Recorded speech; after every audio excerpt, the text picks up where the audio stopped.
ఎక్కుతున్న పరిస్థితి అసలు వారికి అర్హత ఉందా అంటే అలా మాట్లాడడానికి అనేది? ఎందుకంటే గతంలో ఎలా వ్యవహరించారు వారు అనేది అందరికీ తెలిసిందే కదా.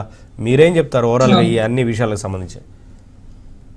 ముందుగా ఏబిఎన్ ఆంధ్రజ్యోతి ప్రజలకి అలాగే ప్యానెల్లో ఉన్న పెద్దలకి కూడా నా నమస్కారాలండి. మీరు అన్నట్టు చంద్రబాబు నాయుడు గారికి అరెస్ట్ చేసినప్పుడు ఎటువంటి పర్మిషన్స్ తీసుకోకుండా చేశారు అంటే అది మనందరికీ కూడా తెలుసు. క్లియర్ కట్ గా రాజకీయ కక్షపూర్వితంగా జరిగిన అరెస్ట్ అని మనందరికీ కూడా తెలుసు. రాష్ట్ర ప్రజలందరికీ కూడా అర్థమైపోయింది అది కక్షపూర్వితంగా చేస్తున్నారని చెప్పి. ఇక ఇవి ఇప్పుడు జరుగుతున్న అరెస్టుల గురించి చూస్తుంటే గత ప్రభుత్వంలో జగన్మోహన్ రెడ్డి గారి దగ్గర నుంచి ఈ రోజు విడుదల రజనీ గారి దగ్గర వరకు కూడా వాళ్ళు రాష్ట్రానికి పరిపాలన అందించకపోగా ఎదుట పార్టీలు అధినాయకుల దగ్గర నుంచి కార్యకర్తలు, నాయకులు, అధినాయకుడి దగ్గర వరకు నీచమైన లాంగ్వేజ్ లో విమర్శించి నాయకులు అయ్యుండి పరిపాలన గురించి మాట్లాడకుండా వ్యక్తిగత విషయాలు తీసుకొచ్చి నీచంగా అంటే ఇంకా చెప్పుకోలేని భాషల్లో మాట్లాడి అసలు విపరీతంగా పిల్లల జోలికి వెళ్ళడం, భార్యల జోలికి వెళ్ళడం, వాళ్ళ పిల్లల జోలికి వెళ్ళడం, వీటి గురించి వీళ్ళు మాట్లాడారు తప్ప అసలు మన రాష్ట్రాన్ని ఎలా ముందుకు తీసుకెళ్లాలన్న దాని మీద మాట్లాడిన నాయకుడు గత ప్రభుత్వంలో ఒక్కరు కూడా లేరండి. ఈవెన్ జగన్మోహన్ రెడ్డి గారు కూడా లేరు. ఎంతసేపు తెలుగుదేశం, జనసేన, బీజేపీ కార్యకర్తల్ని, నాయకుల్ని, అధినాయకుల్ని విమర్శించడానికి తప్ప వీళ్ళు వాళ్ళ నాయకత్వాన్ని పరిపాలన కోసం ఉపయోగించలేదండి. మీరు చూసుకుంటూ పోతే పేరు నాని గాని ఇప్పుడు విడుదల రజనీ అనే కాదండి, ఎవరు దోచుకోలేదు. ఇందాక దుర్గా కుమార్ గారు అన్నట్టు వాలంటరీ వ్యవస్థ కూడా దోచుకుంటూనే పోయారు తప్ప వాళ్ళు ఒక పరిష్కారం చూపించే దిశలో ఏ ఒక్కరు కూడా పరిపాలించలేదండి.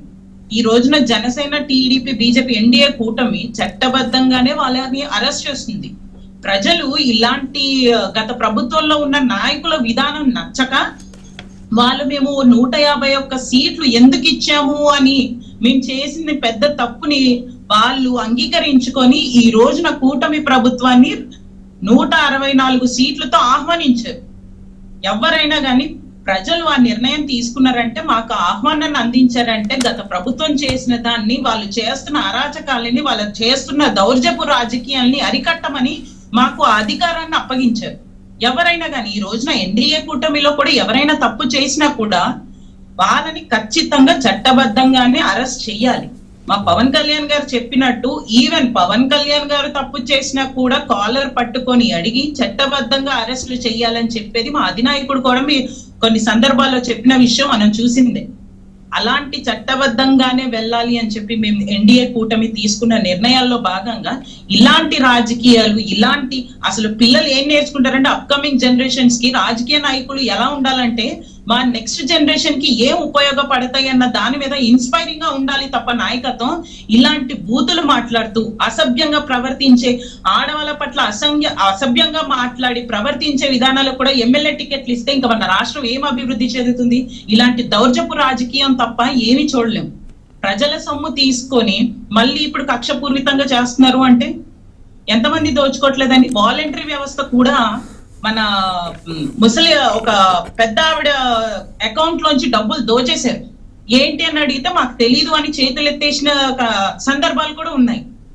ఇంకా విడుదల రజనీ గారి విషయానికి వస్తే ఒక కేసు కాదండి, ఎమ్మెల్యే హోదాలో ఉండి ఆమె చేసిన దౌర్జపు రాజకీయం మనం ఇప్పుడు క్లియర్ కట్ గా చూస్తున్నాం.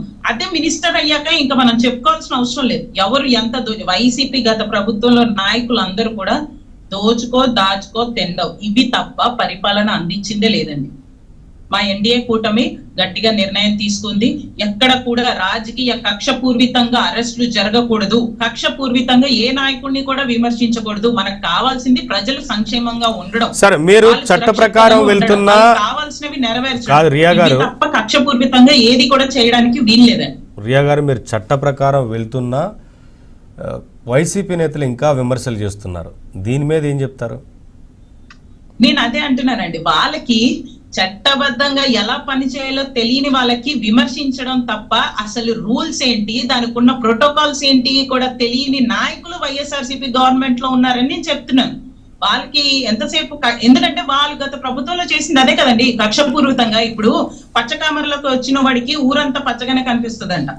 అలా వీళ్ళు ఎలా అయితే కక్షపూరితంగా చేశారో ఎదుటి వాళ్ళు కూడా అలాగే చేస్తున్నారని ఒక ఊహాకోణంలో బతకడం, ఆ కోణంలోనే చూస్తారు తప్ప